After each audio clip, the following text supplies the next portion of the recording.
My name is Lu Li. I'm interim chair of the Department of Physics here. I'm so happy to see so many of you are coming here during the homecoming weekend. So this is the 30th year of Saturday morning physics. And we're having a wonderful series of lectures coming in this term and next terms. So without further delay, we will have my colleague, Christine Ayala, to introduce the program. Thank you.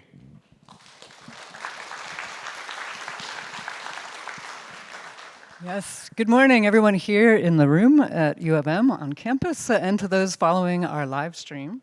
And welcome to Saturday Morning Physics on this beautiful fall day. I'm Professor of Physics, Christine Ayala, and I'm one of the organizers of Saturday Morning Physics, along with our team, including Carol Raybuck in the back, who many of you might have seen as you came in, manning the table, and along with Monica Wood and the staff of the Warren M. Smith Demo Lab.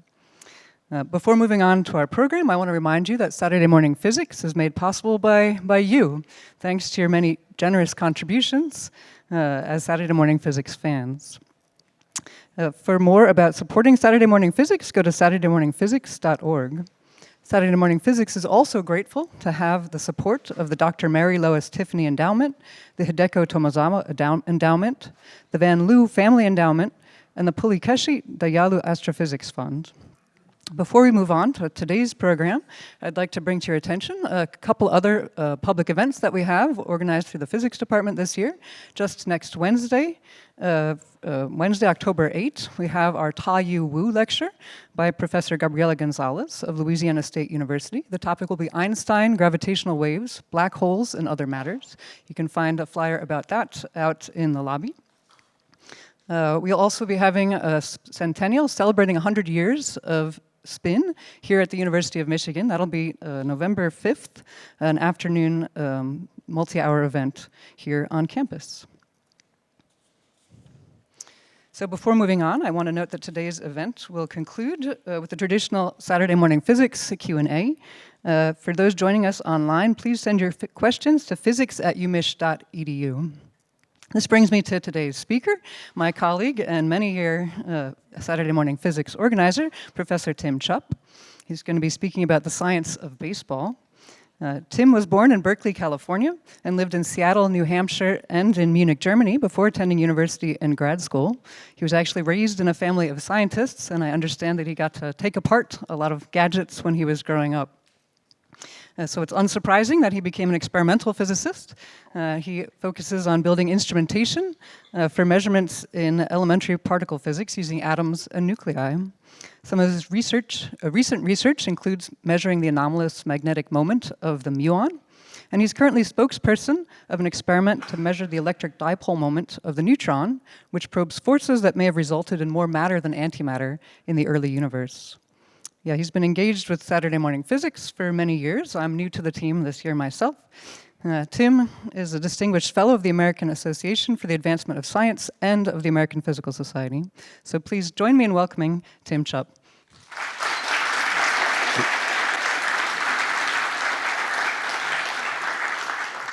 Well, thank you, Christine, and thanks, everybody, for that warm welcome. And welcome, it's great to see so many people here. You must be fans of baseball. This is quite a day, right? So we have, as I understand it, there's a football game today and a baseball game later on. So lower left is right after the last pitch. What day was it? So it was Wednesday, I believe, or Tuesday. Anyway, earlier this week, and the Tigers are playing today at 8 p.m. In Seattle. And as Christine mentioned, that's one of the places that I lived when I was growing up. So baseball isn't just played at the major league level, of course, and baseball or softball are played there's t-ball, right? So for many people, it starts there. Not for me. I had to put on a helmet and learn to swing a bat in Little League, and I've forgotten that by now. I just want you all to know. Softball, this in the middle, international, that's in Australia. There's a significant baseball in Australia. That's Adelaide against Canberra, by the way. And what are they called? I forgot, but I can't read it. And then in the upper right, there is a women's professional baseball league starting up in March 2026 of women fast pitch regular baseball. So lots of people play the game, but some of the best examples, and certainly some of the best pictures and videos that I have are to show you as examples of the science of baseball are from Major League Baseball. So we're going to talk about physics in baseball. We're going to ask you to take part here in the room in a significant number of activities here today. Some of them are kind of like quizzes, and some of them are actually things that you get to do. So I did want to note that the science of baseball is a scholarly endeavor.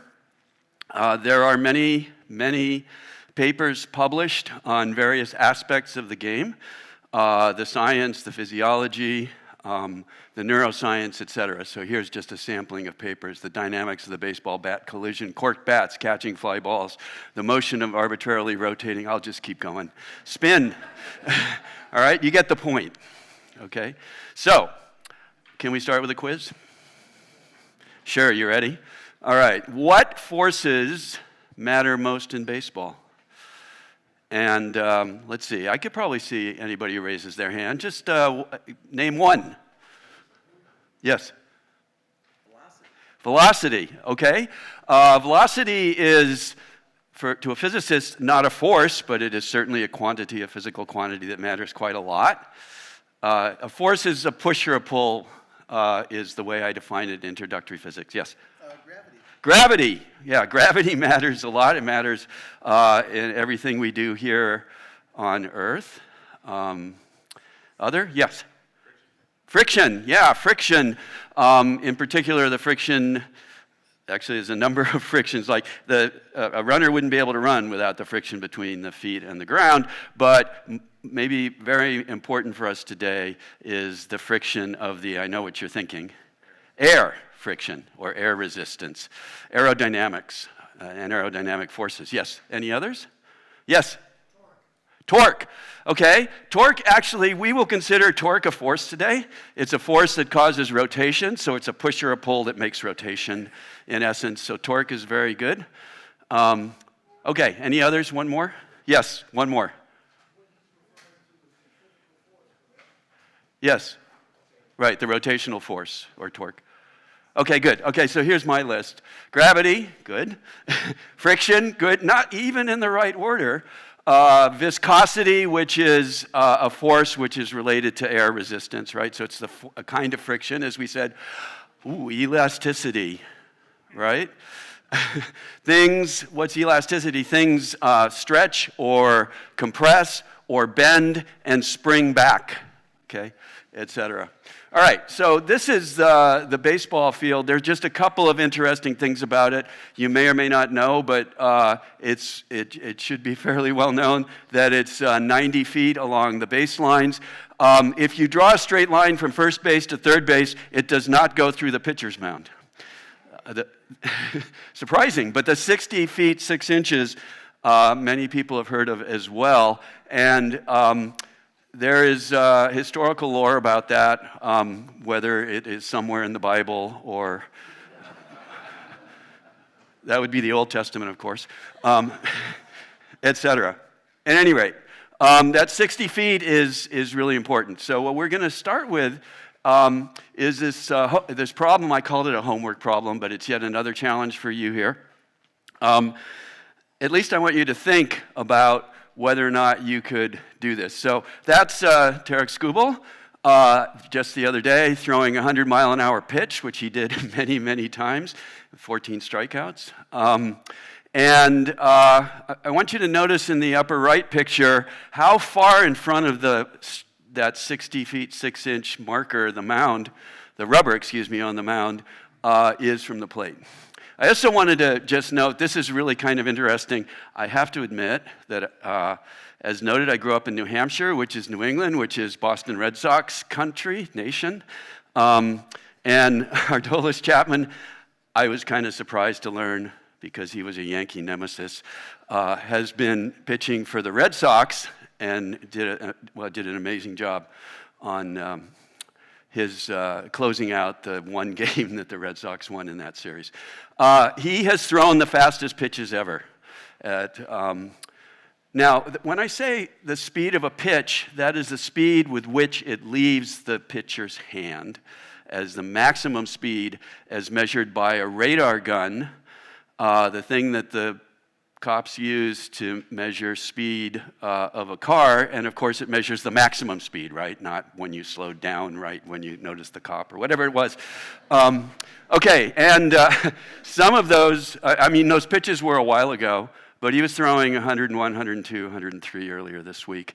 What does that look like coming at you? Whoa. Okay. And we can do it.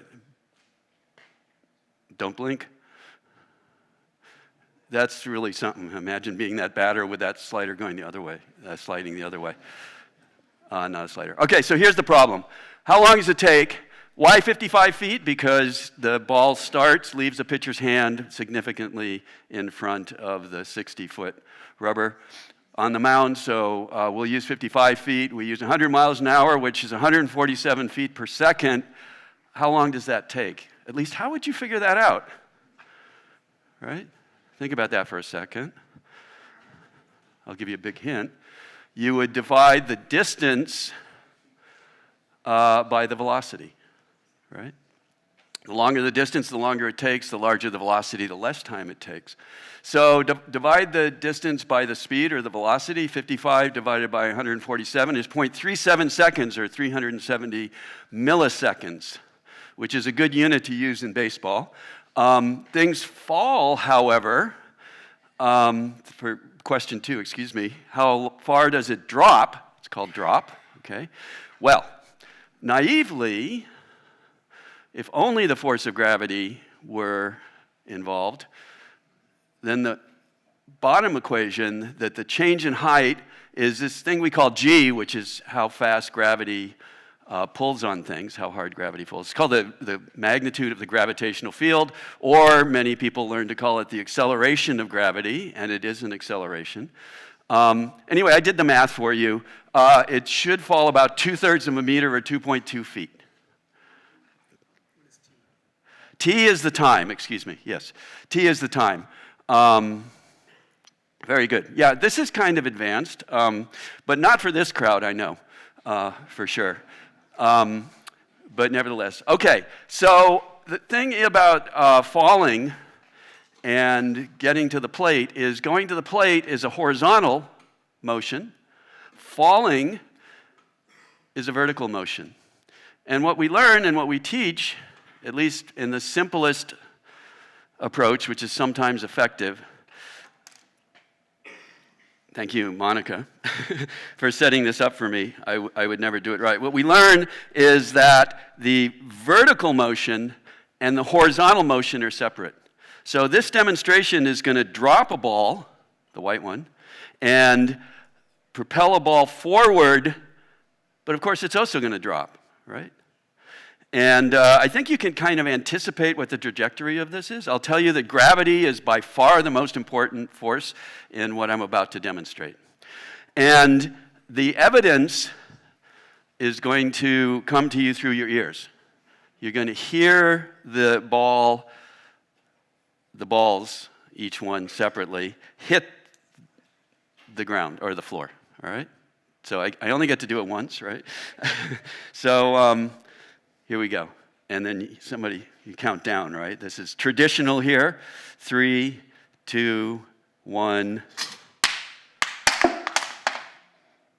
It's just indiscernibly not indiscernibly simultaneous. So not simultaneous. Indiscernibly, that's a double negative, the in part. Indiscernibly not simultaneous. That means as far as you could tell, it was simultaneous.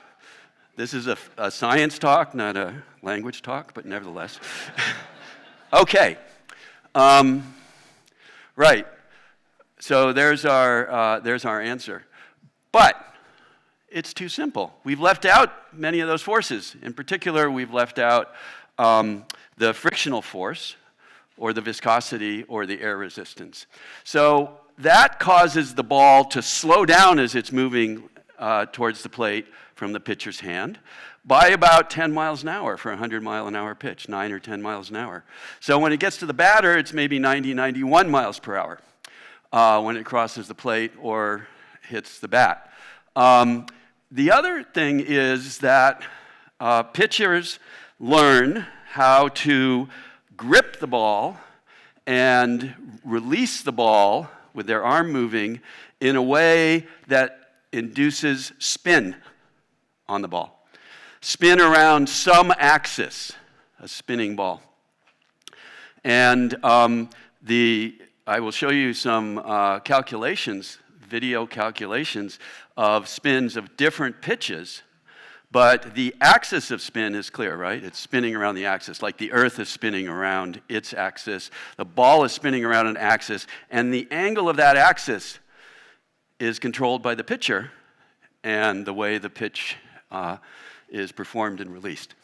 So it's spinning, and the spinning causes aerodynamic forces, which we'll talk about, and also the spinning changes. It slows down as well, right? And so that affects how far it falls as well as how long it takes to get to the plate. So we're going to look at pitching here. Here's a pitch, I think. Okay, do you see Whitey's swing? That comes later. That question comes later. We'll talk about that. But nevertheless, I think I can do it again.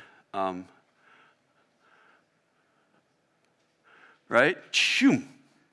It just unexpectedly moved. That is to say, it moved in unexpected ways, and that's what pitchers do. They try to fool the batter with a pitch that looks like it's going to do one thing and it does quite another. And of course, it's only doing that because of the forces on the baseball once it leaves the pitcher's hand and before it hits the bat, if it does. What makes that happen? Well, I'm going to talk about the aerodynamic force in a bit of a detailed way here. So here we have a ball moving to the right. Okay, the pitcher has released the ball. As far as the ball is concerned, there's a wind blowing past it, right? Okay, just like the dog with its ears. The dog puts its head out the window of the car, and you can tell that there's a wind blowing past because of the dog's ears, right? Or whatever it is. But as far as the ball is concerned, there's a wind blowing past it, and that wind slows it down. That's drag. Okay, we call that drag. That's a force. There's gravity, of course, that we mentioned.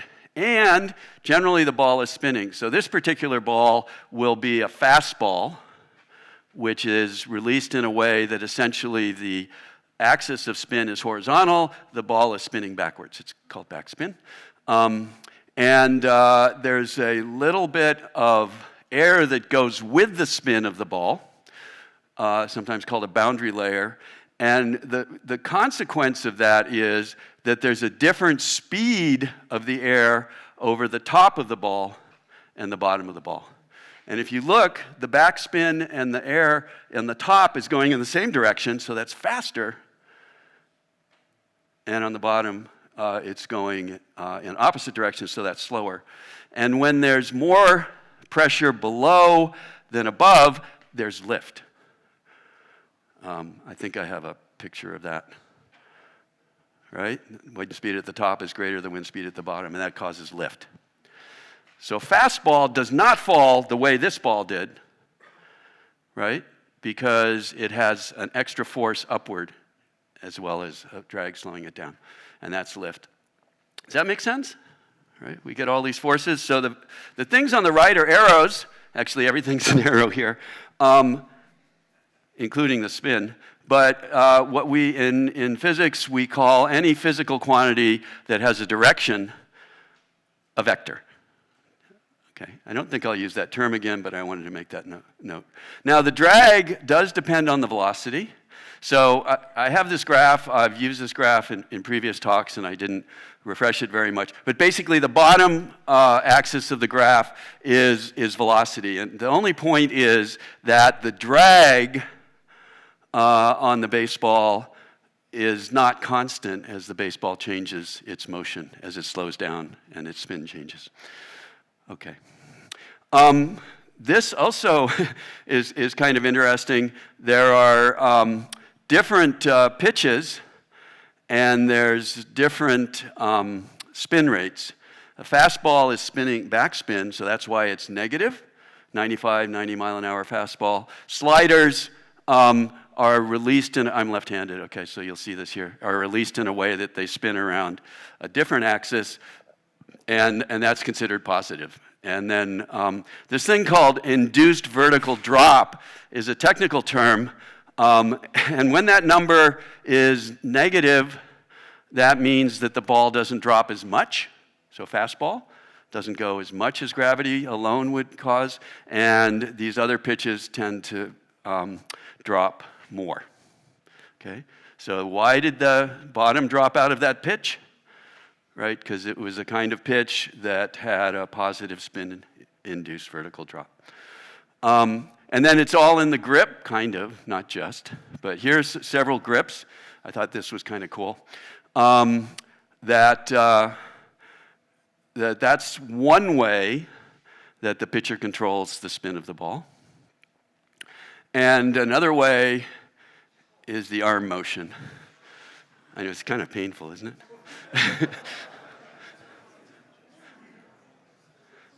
Okay. Now, you don't want to see that again, right? And why do they get injured? You might wonder. The physiology of baseball would be a whole different thing in the sports medicine. Okay, so scientists, engineers, and physicists in particular use a computer technique that, especially with powerful computers that we have now that are very, very useful for studying a lot of phenomena and predicting a lot of phenomena, designing a lot of things, airplanes, cars, chemical reactors, etc. And this is called finite element modeling. The finite elements are steps in time, for example, in this particular case. And also the space. So this actually is a fairly complete model. This is a calculation. A model by one of the main companies that that develops some of the software for finite element modeling, FEM, and applications. And let's see what it looks like. So first of all, you can tell that that's a fastball, right? Because it has backspin. It also says fastball at the top. Additionally, maybe you can tell, it's a little hard to discern, that the spin is changing ever so slightly. Okay, so the spin and the speed slowing down. It's a little hard to tell. Let me show you a few other pitches. Okay, that slider, I think, is next. So the curveball. So the axis of spin is different, and therefore the aerodynamic force is different, clearly causes the ball to curve towards your right. Right? Okay, and then the slider. This one's pretty amazing. You see how the axis is now completely vertical? And that causes the aerodynamic force to be completely horizontal, and it moves more. So this is what a computer can do to illustrate that, or in this case, the company is illustrating the power of its software, but that's really cool. All right, every sport that I've thought about that uses a round ball that has the chance of spinning has the same science. So I've given a Saturday morning physics talk on the physics of basketball, and the soft touch, when a basketball leaves the player's hand with backspin, it gets a little extra lift, and it follows a trajectory that's not a simple gravitationally driven trajectory. This is, oops. Oh, well, I may not be able to play that. Let me see. But in soccer, oh, there. This is Beckham, famous for maybe a fail.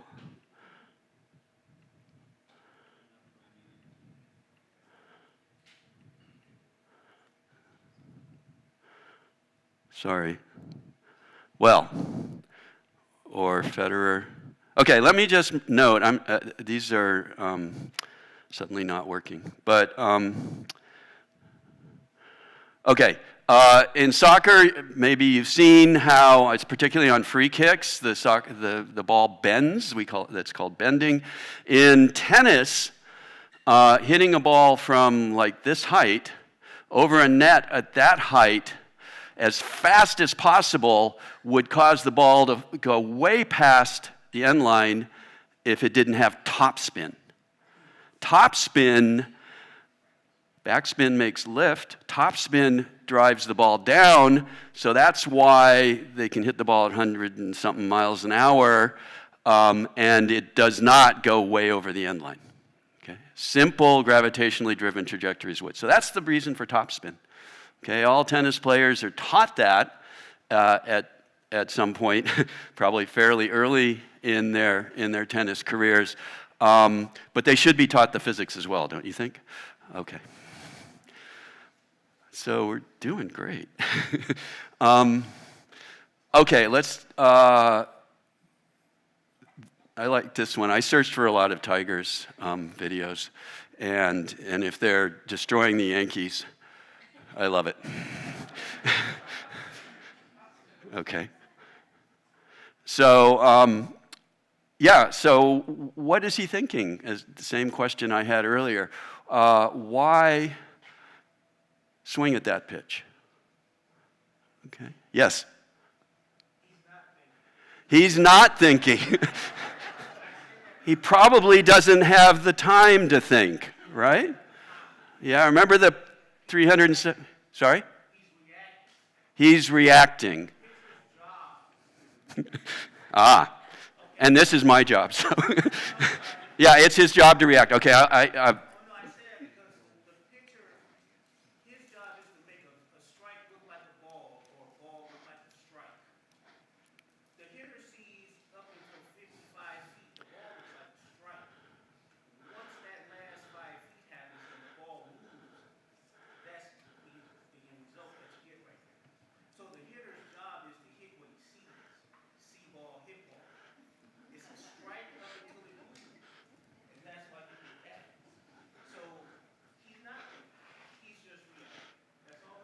Yeah. I'm going to repeat that for the online listeners, and I'm just going to summarize it as see ball, hit ball, right? And that's absolutely right. Okay, so I'd also like to sub-summarize it as he's actually not thinking, as you said. He's reacting to the pitch in a way that he's learned over a long time. But that's not the physics of what's going on. Or the science of what's going on, which is mostly why we're here today.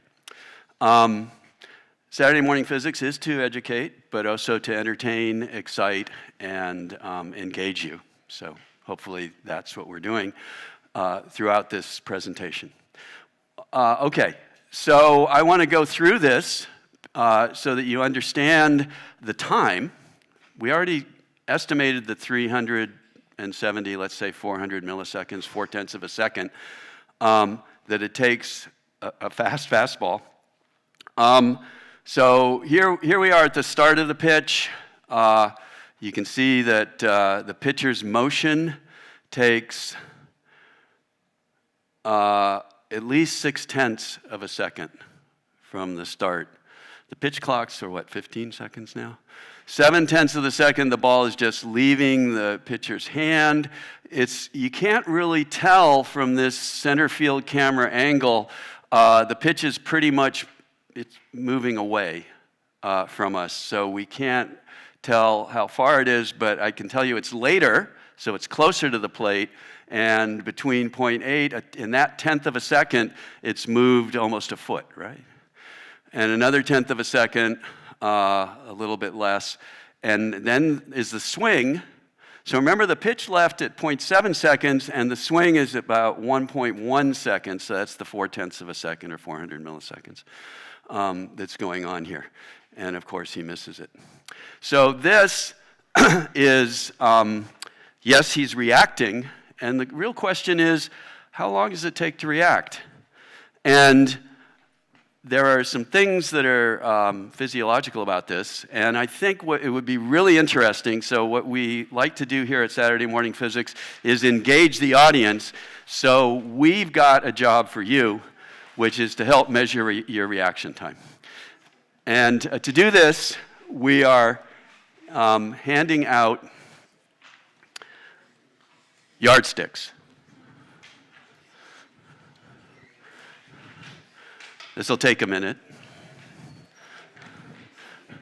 We need kind of one for every pair of people because it takes 2 people to measure one person's reaction time.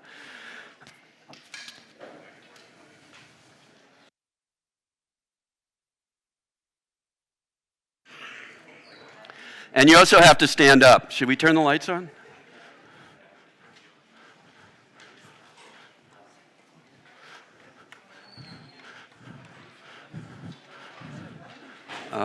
Preset 1, try that. That doesn't work. Okay.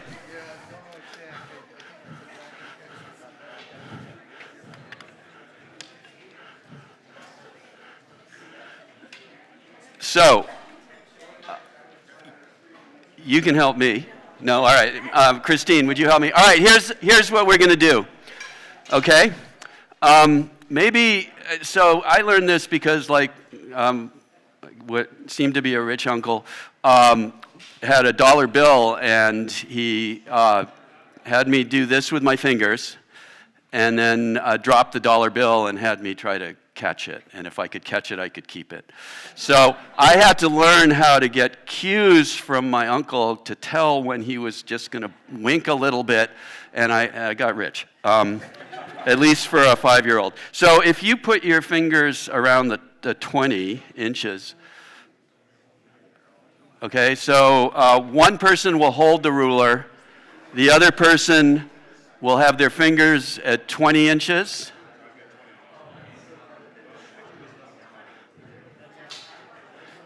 And without any cues whatsoever, the person holding the ruler will release it, and the other person will catch it as quickly as possible in the 2 fingers. Does that make sense? Watch. We'll do it once.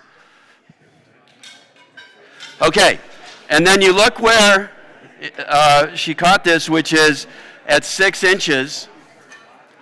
Right? So it dropped 6 inches. You want to know that distance. Practice, and then do it. Let's see if you can do that again. Yeah. You're very good. You're very quick. Thanks. Sure.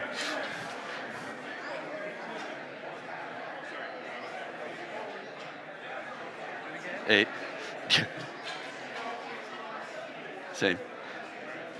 Age. You're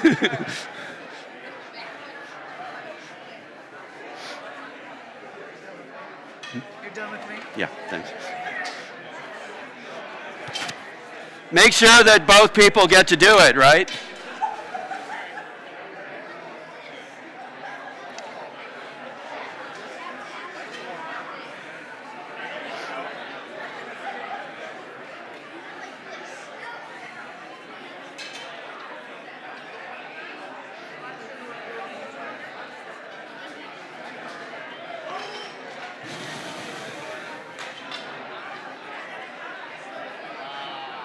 Two fingers.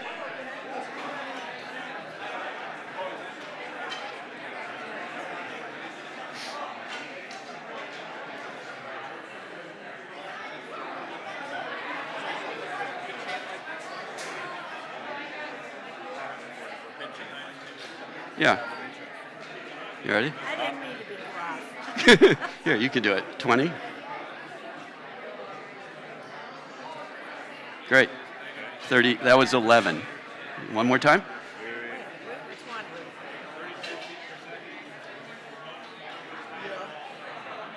About the same. 30. 10. So 10 is your. Don't remember that number. 10. Okay. All right. Recess is over.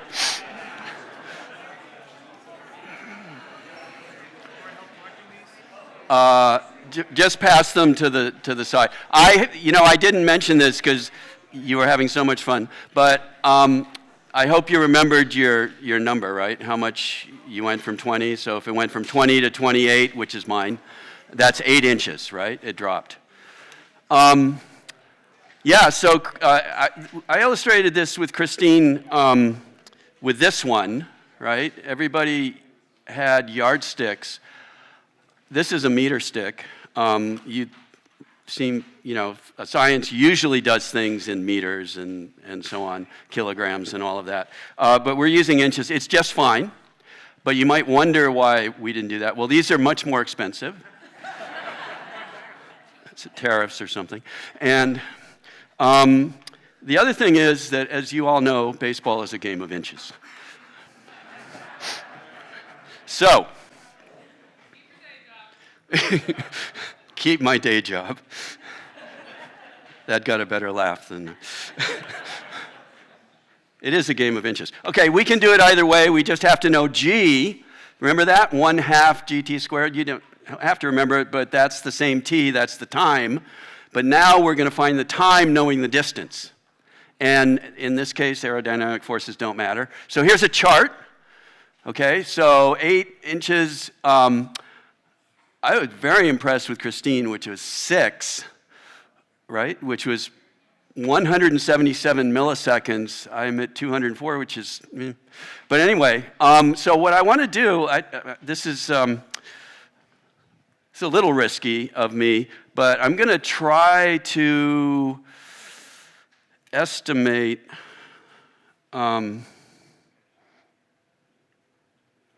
Here's a real science as we work. Okay, so this is a previous group of data, but I'm going to actually try to enter in a very rough way, and maybe Christine can help me kind of estimate or count how many people were in each of these intervals, right? So if you were between 0 and 2 seconds, raise your hands. Huh? 0 and 2 inches, I'm sorry, 0 and 2 inches. 0 and 2 seconds, goodness gracious. 0 and 2 inches. Okay, 1. Okay, that's extremely impressive. All right, so number 1. Okay, I had 1. Between 2 and 4. 1, 2, 3, 4, 5, 6, 7. Okay, it's going to get harder, but all right, 7. Okay, how many more? 10. All right. I'm going to let you tell me because I'm just trying to go quickly here. Between 4 and 6?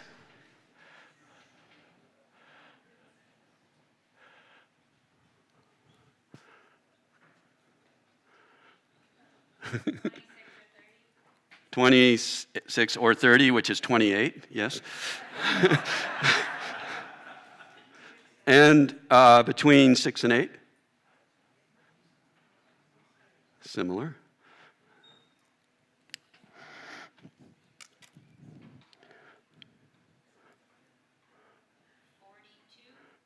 42, that's the answer. Okay. And 8 and 10? That's where I was. I can tell my age.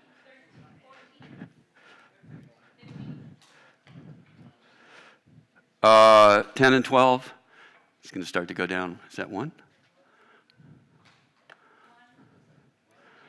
I know there are at least 2. Okay, and any more than 12? Which, okay, so I'll just go through it. 12 to 14? 0. 14 to 16? 16 to 18? 1. And, oh my goodness. That's a surprise for the end of the talk. And 18 through 20? Okay, good. So this kind of graph is called a histogram. It's a good way to show a distribution. And there always is a distribution. This is a population, and we're measuring a quantity within the population, and there's variation that has to do with a number of things. It probably, if we were to do a careful study, would have some age correlation to it. I know the very shortest one was a younger member of the audience. I'm one of the older members in the room, and I was at the longer end. And I can also tell you what the average is, which is way down here. It was at 180 or 181 milliseconds is the average in the room. So let's go back and keep that in mind. And then you'll know whether you're above average or below average. And the thing about being above average or below average in this case is if the time is shorter, then you're below average. And if the distance is longer, then you're above average. So if you think about it, that means everybody's above average. So, all right. Here's the thing. What goes into that reaction time? And let me go back to full screen.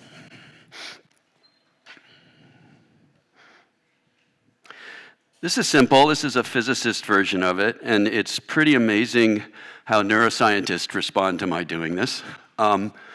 But definitely, we're using our eyes to determine when the thing starts to drop, right? So that is some kind of visual response. It takes some time for us to process that or react.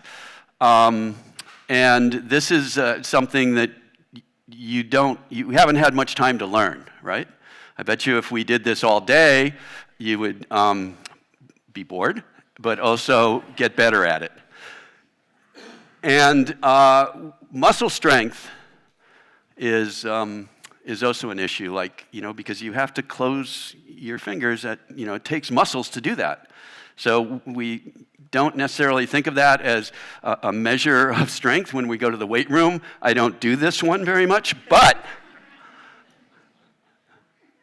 it's still, it's the same issue, that we're trying to get our fingers to move fast enough to grab that thing. All right, but we can measure this. The visual response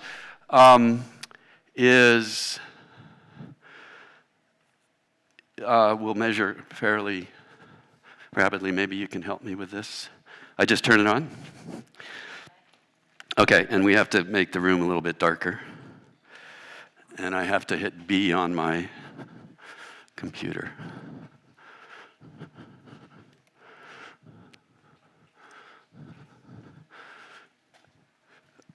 So we have a blinking light. And I wonder if the video people could indulge us too. But you can tell it's blinking, right? Yeah. If you could just turn those out for a sec, Carl, that would be great. Okay, that's probably good. So you can tell it's blinking, frequencies on the... Okay. Now, that's blinking faster. Okay. That's 2 times a second. 3, 4. There's a point at which I want you to tell me that it's become a blur. I cannot distinguish and process that these are separate flashes of light. Just raise your hand and I'll stop when I get to half the room.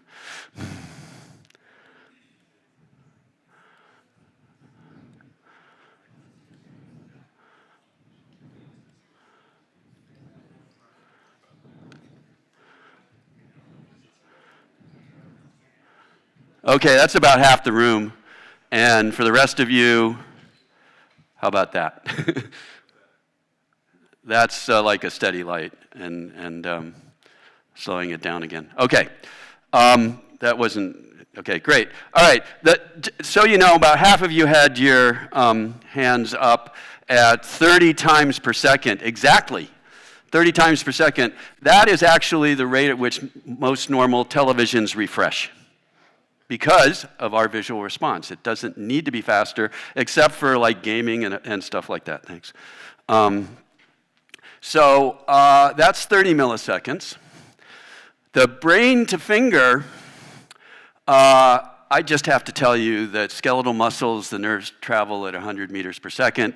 It's about, this is why I brought the meter stick. You know, it's about a meter. But the math is easy, right? That's 1/100th of a second, or 10 milliseconds. And the rest of the, in this case, 190 I use for this example, has to be the muscle strength part, right? So the stronger, and I think that the first two are pretty common, all right? At least it's not going to be much less than 25 or much more than 35 from what I saw people raising their hands. And of course the skeletal muscle one, okay, smaller people, maybe it's a little faster, but anyway, the 150 is the muscle strength. And just so you know, that's reaction time is largely about strength. Kind of makes sense, right? The people who are better hitters in baseball are characteristically have more strength, are stronger. And by the way, if you want to do this at home and measure your muscle strength, it takes a little practice, but you just do this as fast as you can and maybe see how many you can do in a second. So you need somebody or look at a stopwatch, or see how long it takes you to do 20 times. And our cell phone stopwatches are really good for that particular experiment. So that's the reaction time part. So that's a really important component of hitting. Does anybody know who that is? Jackie Robinson. So you can see the 42 in the bottom right, kind of. Yeah, Jackie Robinson, great hitter, great pioneer of the integration of baseball, and a beautiful athlete as well. So what's happening when a ball is batted? And well, we're going to start with a simplest model. There is an approach to understanding complex phenomenon with physics that I call effective physics. We make it as complicated as we need to figure out what's going on. And I like that term, so effective physics. So here is the simplest way of thinking about what happens. The bat is heavy. The ball is significantly lighter. And when the bat hits the ball, let's just start by modeling it as, well, let's see. I'll show you this, which is called an elastic collision with a very heavy object. You got that? So at the beginning of the Saturday morning physics jingle, it's coming up, there we go. There's a set of balls that do this, and they all have the same mass, and they're steel, and there's very little energy lost when one hits another. And so I am raising the one on your right, and it's going to come down and hit this stack and transfer energy and momentum, two physical quantities, to the stack of balls. And it's going to only transfer as much energy and momentum as the ball that swings in has. So for the most part, a little bit imperfect because it's effective physics to do what I said. For the most part, the ball that recoils with the same velocity as the ball that comes in. In a perfectly elastic collision, that would be the case. So basically, we call this a brick wall collision. The pitch ball comes in and it hits this heavy thing, the brick wall, and it bounces back with the same speed, but in the opposite direction. So we put a minus sign, and the arrow over the top means it's got a direction. However, the brick wall is the bat. And when the bat hits the ball, it's moving. And there's the speed of the bat. So we have to take that whole brick wall picture and we say boost, okay? We have to make it move at the speed of the bat when it hits the ball, which actually turns out to be 70 to 80 miles an hour mostly. So go forward, please. Yeah, oh, there. Yeah, anyway, so there's a little bit of math. And the velocity of the ball after it's hit, just as the bat hits it and leaves the bat, is called the exit velocity. And in this simple picture, where there's no energy lost in the bat-ball collision, the velocity after, that's the bottom one, plus the velocity of the bat, both to the left, become the velocity of the ball, the exit ball, in the stadium, which physicists sometimes call the lab frame. So it's a moving frame, lab frame, and the whole process developed initially by Galileo is called relativity, actually, when we ask what happens in one frame of reference changes to another, okay? So here's a picture. It's all about bat speed, right? The pitch is 90, 100 miles an hour, maybe as low as 80, but then the bat is moving at 80 miles an hour, so you add those two together in the best of things. But is the collision, that's what happens, elastic or inelastic?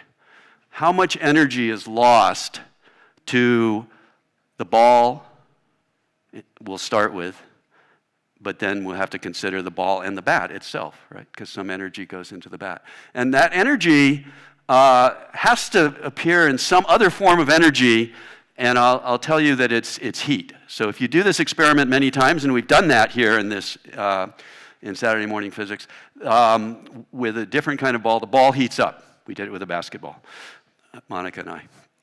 So I'm going to quickly show you the ball, how elastic the ball collision is. So I have a steel ball like the ones I showed you with the swinging balls, and I'm going to drop it, and I want you to notice, it's dropped from 100%. I want you to notice about how high it goes, okay? So every bounce it loses a little bit. So there's some inelasticity, there's some energy that's of the mechanical motion, the motion, energy of motion that's being lost. But that's actually fairly good. Golf ball, I'm just going to do a few. Not quite as good, and they're gonna go everywhere. This is the 8 ball. I'm behind the, anyway.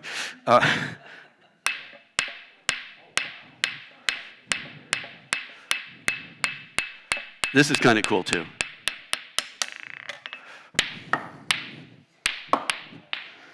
All right, we better get to a baseball, right?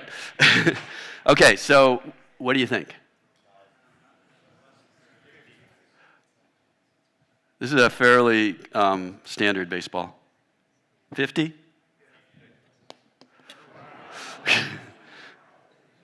Not great at all. Right, okay.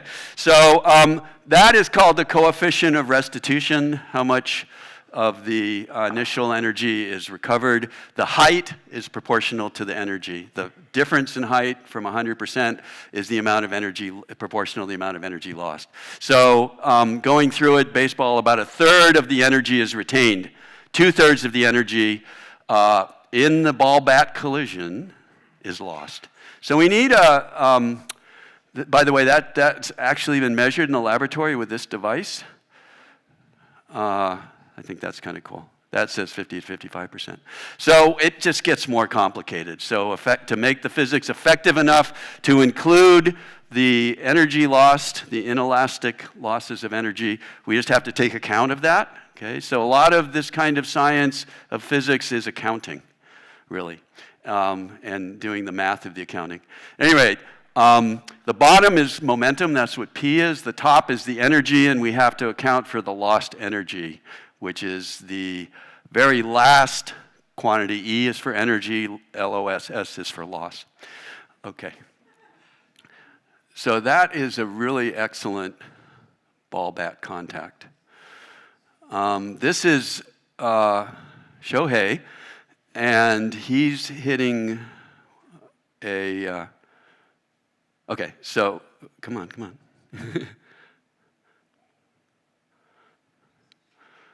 Okay. There's a video here, but it's...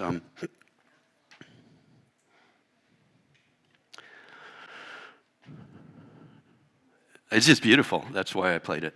Right. And then up on the screen of the TV broadcast, this appears. All right? Exit velo. Velo for velocity. So exit velocity. So we're going to talk about that. This is a new, relatively new, like in the past decade or so, quantity that has entered the lexicon of sportscasters, broadcasting and commenting on baseball games. So this is data about the ball leaving the bat at 117.7 miles per hour with a launch angle of 21 degrees and the distance it went over the fence, I think in Dodger Stadium.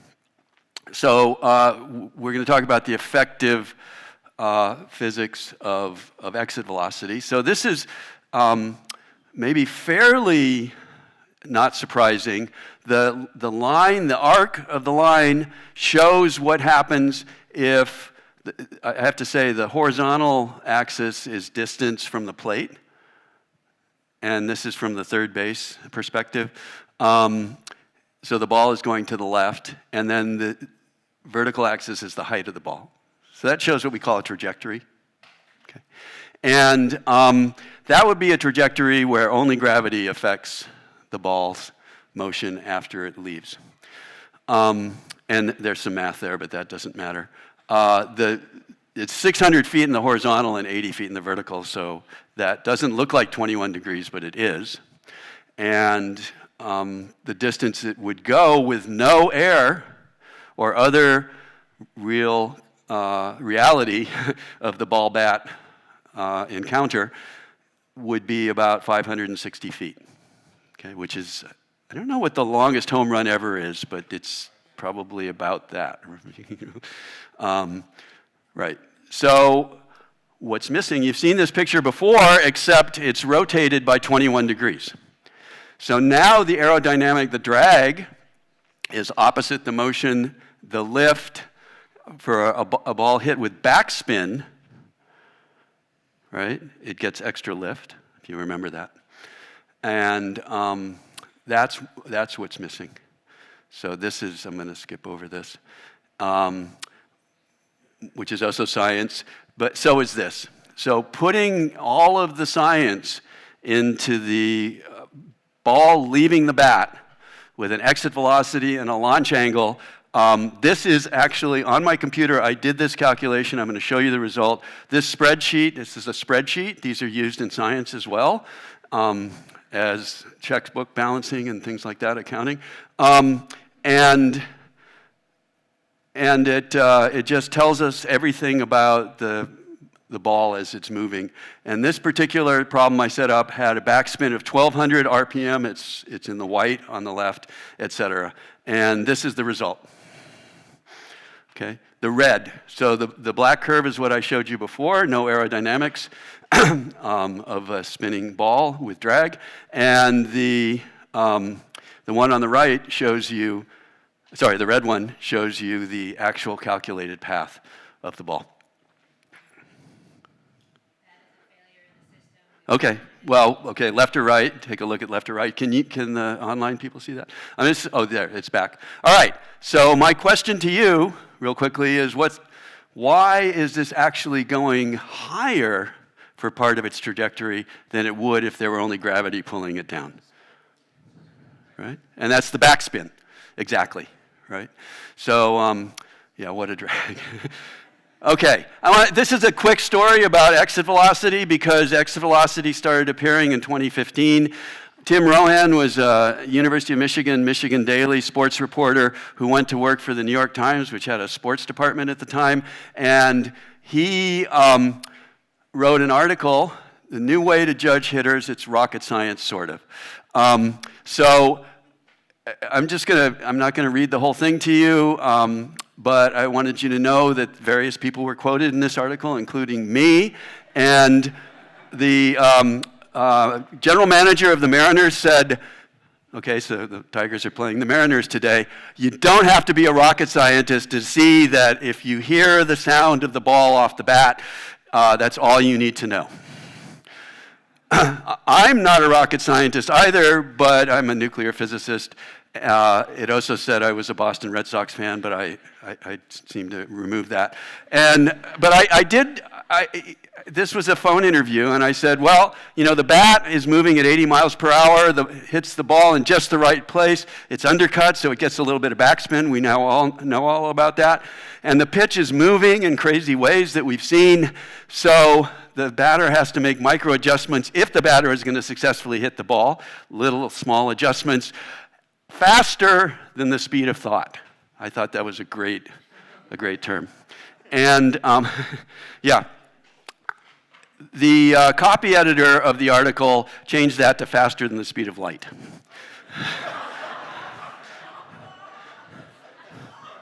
So be careful whom, right.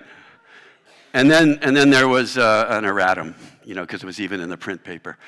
We're running out of time, so I'm going to quickly go through the sweet spot.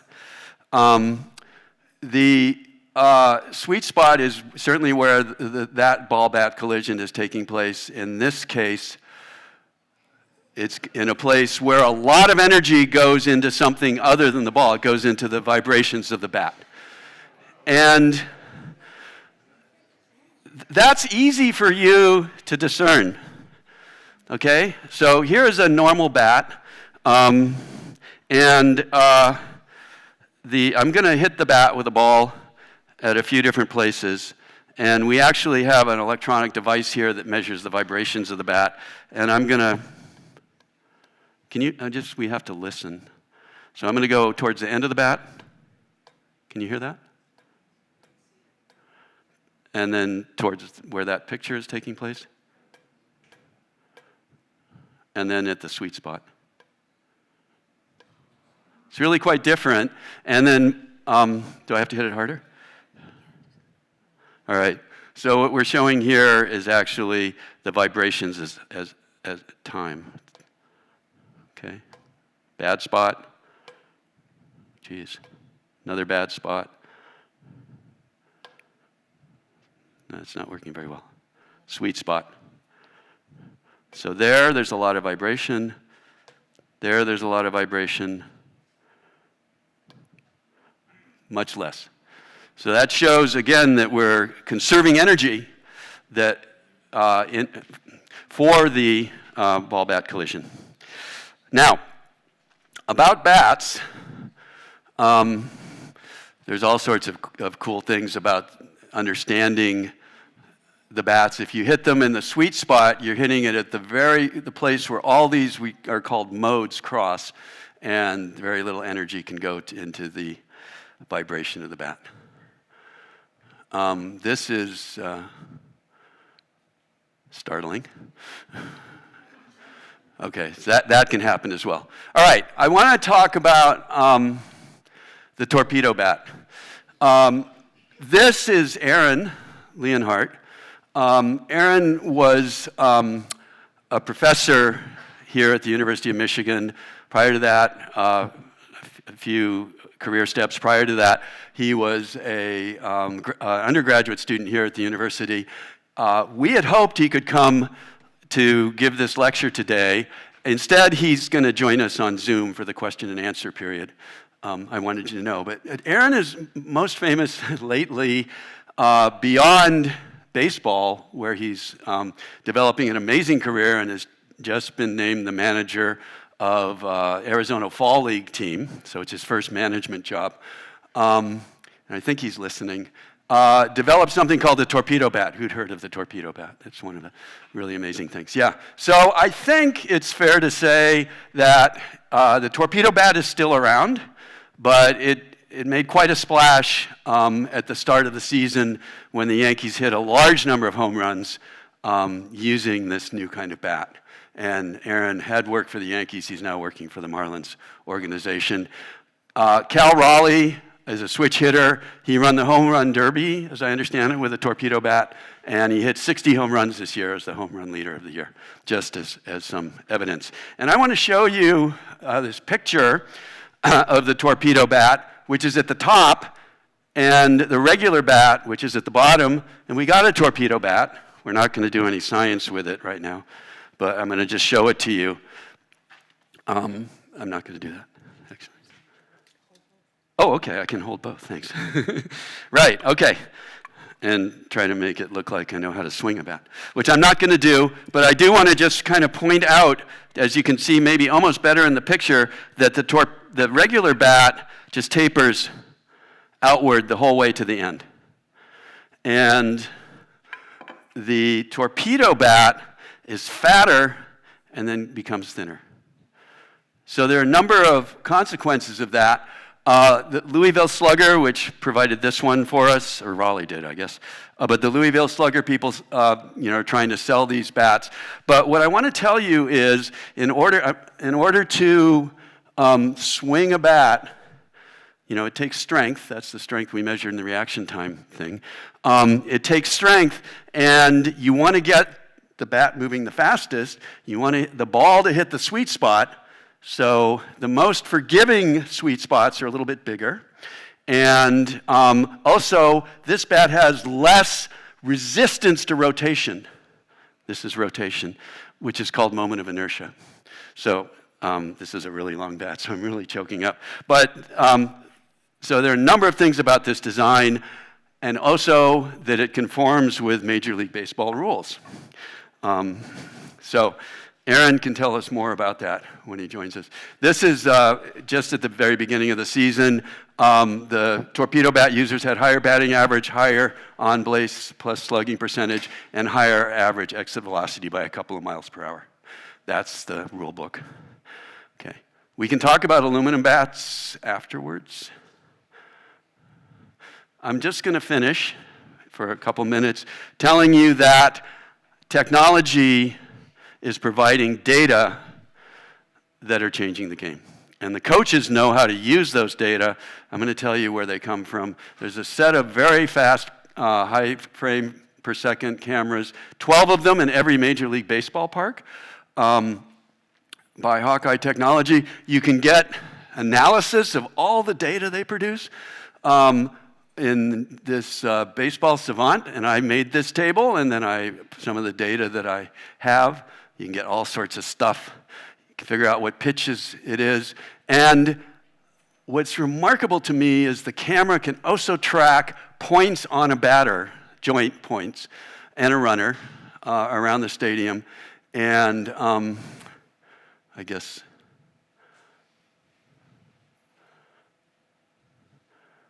give you stuff like that. So that's the technology. So anyway, the science of baseball is incredibly rich. Not anyway, but wow. Fascinating, amazing. It's changing the sport. It's a fun way to teach physics. I hope you learned a little bit of physics, and also how physicists approach thinking about very complicated situations with just enough to understand what's going on. And of course, there's much, much more. So my final comment is play ball. Thanks.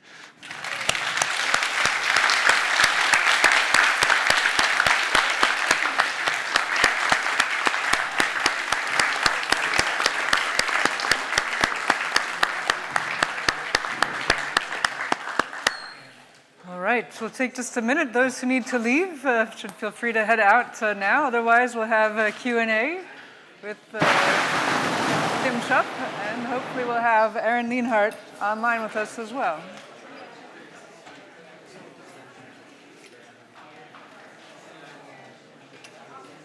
And those online can email their questions to physics@umich.edu. And those in the room will have microphones available to ask directly.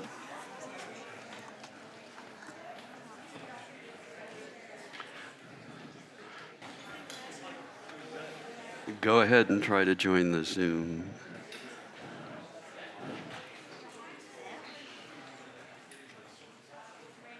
Ah, excellent.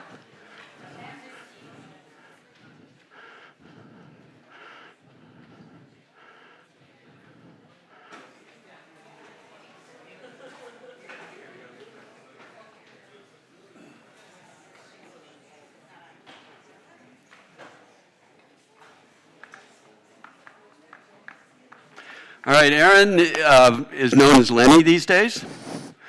And you have questions for me, you could have questions for Aaron. We don't see you, but I think that's fine. Let's see if we can hear you.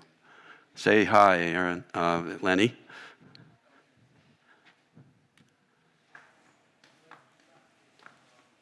Uh-oh.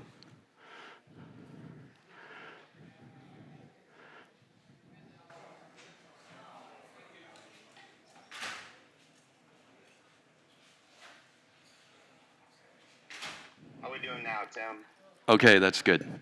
I can hear you, and we have the tech. Got me? Yes, one moment. Awesome. Let's see if we can get this into the room.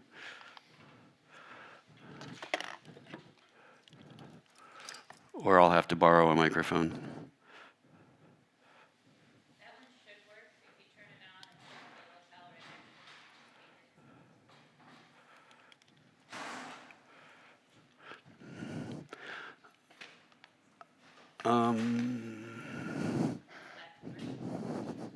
That's no. Christine, do you have? We'll grab that one. I thought you were using. And we'll just get the hand mic. Okay. Sorry, Lenny. I think, go ahead and say hello again. Thanks so much for joining us. I hope the lecture was okay and not too, there weren't too many errors in what I said. There's a long line of people here who want to ask questions, so let's start. Sure. Thanks for the lecture, Tim and Lenny.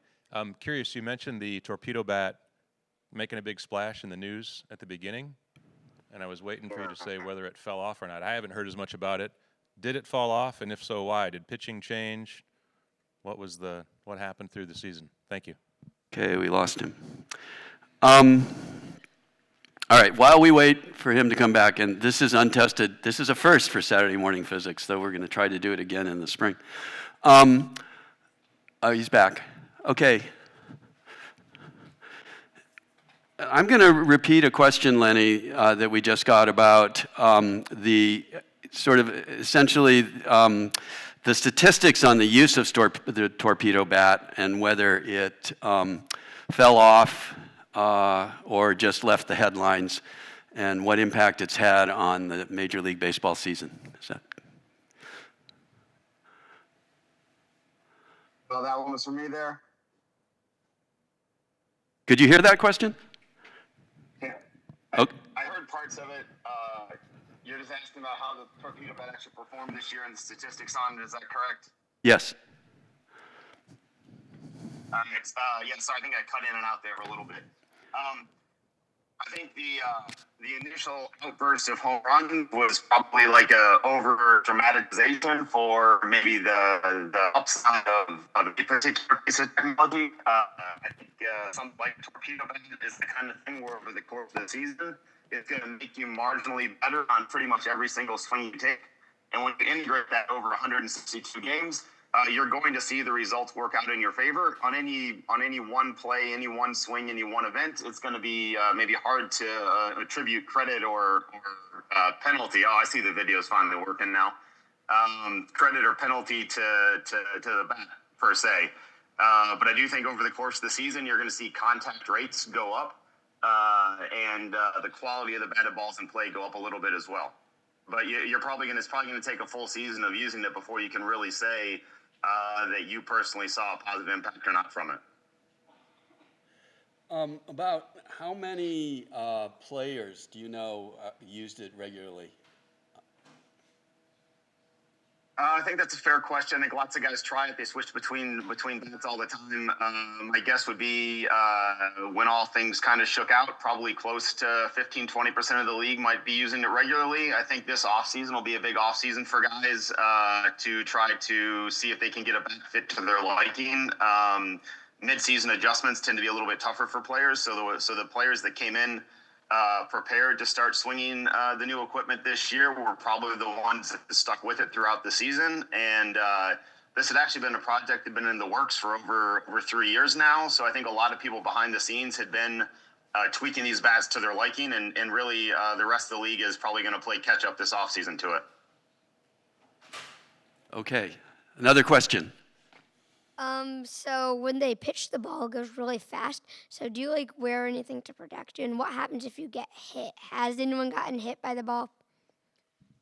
Okay, so the question was, when a batter gets hit by a pitch, what happens most of the time, and yeah, how do you coach that?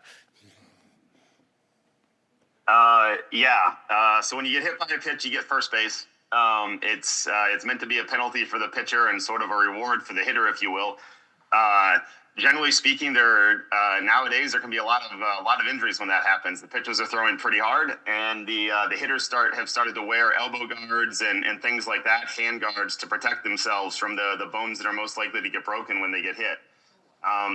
Generally speaking, we don't do a lot of coaching on that other than to basically tell the guys to swing at strikes when they're over the plate and take balls when they're off the plate. If the ball happens to hit them, then they just go ahead and take first base. While we're waiting for the next question, I just wanted to ask about the ball coming back towards the pitcher. How often is that a real danger? Yeah, thankfully not very often. When it happens, it definitely everyone notices it, right? If a pitcher ends up taking a line drive off the chest or off the head, it's a very scary moment. Probably gets hit near the pitcher fairly hard. A few times a season. Usually they're able to deflect it, with their own glove and things like that. Occasionally, unfortunately, they're not able to, and then they can, certainly sustain injuries that way. Probably, once every few years, you see a major injury at the Major League Baseball level. And no online questions at the moment. Next question. I would think the sweet spot would be the end of the bat. Why is the sweet spot not the end of the bat? Because the bat would be going faster, Right. farther out from the hand. So I'll take that real quick, and then Lenny can add. So the sweet spot is the place where the most energy of the ball-bat collision goes to the exit velocity of the ball. Contributes to the exit velocity of the ball. At the end of the bat, these vibrations of the bat are excited much more easily. Even though that's moving a little bit faster, it's true. The bat would be faster. Correct. Hitting the ball. So there's an advantage. It's moving a little faster, and there's a penalty for the energy that doesn't go into the ball. And the sweet spot wins. Would you like to add anything? Yeah, Tim, I think you showed a really great video of that effect, right? When the ball was shot, the bat vibrated violently like a wave, and it snaps at the handle. So it is true. Oftentimes, the end of the bat is going to be moving faster than the points closer to the handle.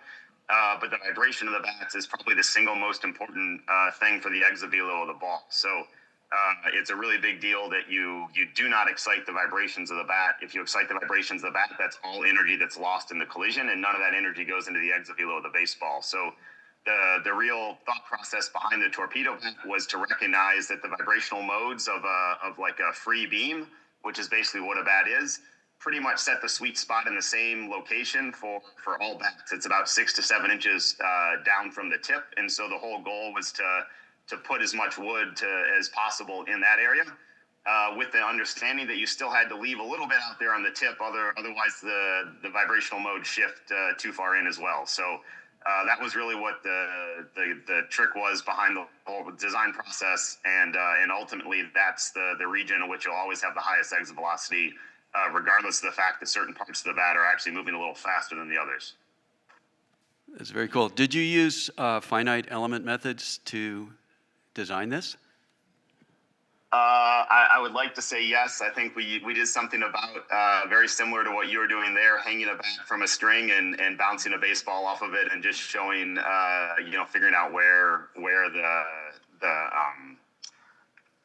where the sweet spot was. That was more of a way to convince the players where they should have the most meat on the bone, so to speak, where they should put the most wood.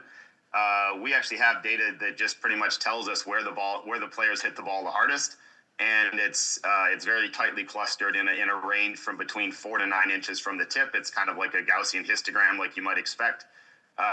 So generally speaking, you're only going to hit a ball, let's say over 100 miles an hour, if you're hitting it somewhere between 4 to 9 inches from the tip, with the hardest ones typically being hit centered, between 6 to 7 inches from the tip. So that's effective physics. Next question. It's a pretty commonly observed phenomenon that if you hit a ball down either foul line, it'll curve more foul. So how is it that depending on where in your swing path you hit the ball, you get the opposite side spin on the ball? So the question, if you may have caught it, but I'll just repeat it, is that foul balls near the foul line, tend to curve away from the field, whether they're going left or right, and actually probably whether they're pulled or a late swing. Can you explain that? Yeah, it's a very good observation, and it's definitely true. The reason tends to be when you pull the ball in the first place, that usually means you're kind of out and around it. So you kind of hit a little bit on the outside edge of the ball in order to pull it. And then when you hit on the outside edge of the ball, that also creates the appropriate side spin to make it continue to hook and go foul even more. Whereas when you hit the ball the other way, that usually means you hit it on the inside edge of the ball, which now you stayed inside the ball a little bit, and that means it tends to go the other way, but it also slices a little bit more also. So in other words, when you hit the inside of the ball and you push it to the opposite field, that also gives it the correct side spin to keep slicing away, more foul. So it just tends to be the nature of whatever bat path you take that generates a pull or generates a hit to the opposite field. Also generates the type of side spin that causes it to continue to move in that direction. That's actually a very good insight for our outfielders, because the left fielder and the right fielder pretty much need to know that any ball hit at them is going to move towards the line. And ironically, center fielders, balls hit straight to center field tend to slice a little bit away from them. The balls that travel the straightest are the ones that are usually hit in the pull side gap. So a right-handed hitter that hits a ball to, say, left center, that's the one that usually goes perfectly straight.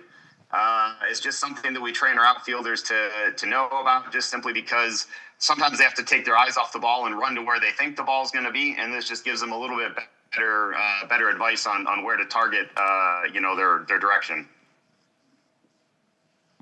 Next question. Hey, Lenny, good to see you. So the question is each hitter has their own swing dynamics. Is each torpedo bat tailored for each hitter, or are they pretty much all the same? Yeah, that's a good question. So there's kind of two processes involved. The process that Tim explained is really the physical process, the physics behind a free vibrating beam. And that's the zeroth order process, right? The zeroth order process says, because of the way the bat vibrates, the generic sweet spot is somewhere between this window of 4 to 9 inches. On top of that, you have individual hitters that will then have a little bit of a different bat to ball profile, a little bit of a different set of swing dynamics, and it's very much what we would call bat fitting, which is very close to what they do in golf and tennis, where they fit your golf clubs, fit your tennis rackets to your individual swing. Because of how you fire your particular muscles, there is a little bit of an advantage or disadvantage to moving some of the weight around to tailor it to your swing. So I'm kind of punching here on a specific answer, but basically telling you it's both. You try to optimize putting the weight where the vibrational modes are going to be minimum, and then you try to move it around a little bit to fit your particular swing as best I can. Any online questions? Okay. Next question. This is maybe a somewhat related question, but if everyone were to adopt this bat, I'm wondering, would the Ohtanis and Judges disproportionately benefit from it, or would the weaker hitters who generally don't have the greatest contact, would it be more of an equalizing technology within the league? That's a great question. probably a bit of an open question right now in the industry. The first answer I gave, I'm fairly confident in, which is probably the case that over the course of a season, everyone's going to have some benefit from it. The reality is, certain hitters that maybe have wild misses that chase a lot, they might benefit from it a little bit less because they're really just kind of either going to square a ball up or miss by a mile. Maybe some of the hitters that tend to have a lot more batted balls on the bat to begin with are the ones that are going to benefit a little bit more from it because each one of those is going to play a little bit better. So I do think that's something where the industry is trying to actually sort out right now who might benefit the most from it. And it's probably just going to be an empirical answer, to be honest. I think over the course of this offseason, lots of guys are going to get fitted in a way they can get a bat that's tailored to their swings, kind of like the last question alluded to. And a lot of guys will probably go into next season with something that's probably a little bit designed better from a physics standpoint, where more of the meat's on the sweet spot, but also from a personal standpoint where the bat has been tailored to their swing a little bit better. And we'll probably have a little more information to answer the question this time next year. I'm going to ask a question. I hope I don't take it away from either of you. But do you think that as this changes the game, even incrementally, new bats, that's going to change pitchers' approaches? I think what we see is all these incremental adjustments. They take a few years to build up, and then the other side reacts to it, right? So over time, pitching has kind of incrementally gotten better and better.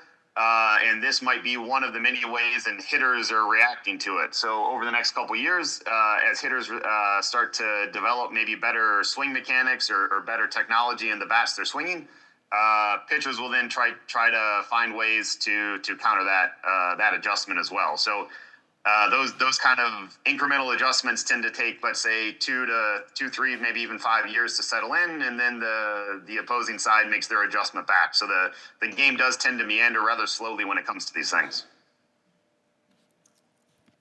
What do you think of Cal Raleigh, and how much do you think his improvement this year is potentially due to the torpedo bat? I just want you to know that's a Mariners fan asking that question. I can tell. I'm never going to take credit away from any of these guys. They've got to be the one that stands in the box. And as Tim did a great job of explaining to you guys today, they've got less than a half second to figure out what they're doing and put the barrel on the ball. It's an impossible task. My role is just to help make that impossible task a little bit more possible. He obviously did a great job this year swinging it. The bat probably helps everyone a little bit, whether that means it helped them with, 1 homer, 6 homers, a dozen homers, who really knows? But, credit to him for getting it done this year, for having the courage to make this adjustment actually mid-season or early in the season. Happy for him and the success he had. There's actually a lot of interesting stories behind those Rawlings bats that Tim held up, the Cal Raleigh model. If you squint on there, I'm not sure the one that Tim has the model number on it, but if you squint and you look at the model number on the one that Cal is swinging, it's got someone else's initials and number on it. So really, it's credit to those players that helped design those things originally, and then just a lot of other players have kind of adjusted them and kind of made adaptations to them to suit their needs. So it's been a long process, and those guys really deserve all the credit and all the success they've had from swinging them. Has there been a switch hitter who hit 60 home runs before? I think he did set the record. I think Mickey Mantle had the previous mark, maybe low mid-50s, 54, something around there. Right. Next question. So you showed all these slow motion videos of like a slider and a fastball and how the spin causes it to bend one way or another. Could you talk a bit more about how a knuckleball does what it does? Oh gosh. The question's about knuckleballs, and I didn't actually brush up on the knuckleball for this presentation. It was on my list, but to be quite frank, I had to be game ready. So, do you have a specific question about knuckleballs? Just how the aerodynamics of it interact. Right. Well, you know, I can refer you, I'm going to, of course, defer to Lenny here in a minute, but I can refer you to a few articles on the research on knuckleballs. But of course, they don't work very much like the pitches I discussed, where there's aerodynamic forces are so dominant because of the spin, right? Obviously, the air and the stitches on the ball that's really not rotating much at all have a lot to do with the surprising motions that it makes. Beyond that, I don't have a lot to say. What would you like to add, Lenny, about knuckleballs? Yeah, you know, honestly, I'm thankful that most pitchers can't throw them because they're very difficult to hit for all those reasons. And I grew up as a hitting coach. I think I will defer you to some really cool stuff that's been done recently, and you can find a lot of it online. I think there's a website called Baseball Aerodynamics. It's a research website run by a group at the University of Utah, and they've actually been studying a lot of the qualities of laminar flow and turbulent flow around a baseball. And they've actually discovered a lot of the physics that's been taking place in the game for a long time, even related to spinning objects. And it's very interesting how the seams and how the seams are rough parts on the baseball and how the smoother patches actually interact with the air. And pitchers have gotten so good now, they can actually orientate how the seams rotate through the air to actually modify how the ball moves through the air because of this sort of like disconnect between the laminar flow and the turbulent flow around a baseball. It's actually a really interesting question. It's why golf balls have dimples, for example. You think a sphere is a nice, round, smooth object. It turns out a golf ball without dimples does not get hit as far as a golf ball with dimples because of all these kind of issues with laminar flow and turbulent flow around the ball. And so the seams on a baseball actually help it maintain a little bit of turbulent flow and help the air stick to the side of the baseball. It moves around it, but pitchers are now finding ways to cause that flow to break off in a way that all of a sudden causes the ball to jet in a sideways direction very violently. And so to some extent, your knuckleball question is a little bit related to all of that stuff, which is basically, how the air interacts with the baseball. And so in the case of a knuckleball, the air interacts differently because the spin is so low. And in the case of some of these other pitches where the spin is very high, you can actually still cause the air to interact with the baseball in a different way if you orientate the smooth patches and the rough patches on the baseball in a very particular manner. So this is kind of probably leading edge, if you will, research and pitch design right now at all levels of baseball. And you can definitely read about it online here at the University of Utah website. I think it's called baseballaerodynamics.com. One thing I didn't mention about the spinning ball is that the spin axis is relatively stable, because when something spins, that's why we can ride a bicycle, right? It wants to maintain its axis. I just realized that's something I left out of the complication of spinning balls. All right, we're getting short on time, but we have, I think, at least one last question here. Go ahead. Are there any drawbacks to the torpedo bat? Is it heavier in any way, or? So the question was, are there drawbacks? Is it heavier?